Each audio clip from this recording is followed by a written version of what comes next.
哇，好濃嘅咖啡香啊！V-Mart 維園市集早前推出1連3日嘅 Coffee Mart 圍住啡市集，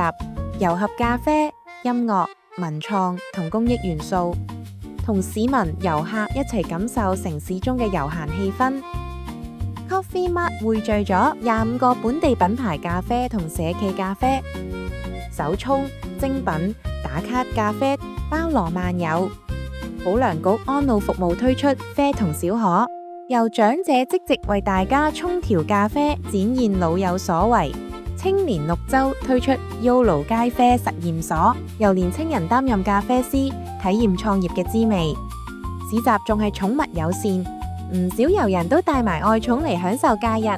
更加有寵物成為一日店長為大家服務添。加埋露營 vibe 嘅打卡點，成個維園即刻變咗做超有 feel 嘅戶外 cafe 啊！食飽飽連耳仔都有福，青年 busker 輪流上場表演，氣氛 chill 到 max。一邊嘆住咖啡，一邊落力打卡又得，坐低 hea 下又得，仲可以參加充滿咖啡特色嘅多元化工作坊，創作屬於自己嘅精美手作藝術品。咁 chill 嘅市集真係冇得輸啊！V-Mart 維園市集每期都有新主題、新品牌，想知呢個週末有咩體驗？即上 V-Mart 平台睇下啦。逢星期六日同公眾假期，維園噴水池同南亭廣場，帶埋你嘅親友同愛寵嚟維園，一齊 V-Mart 見。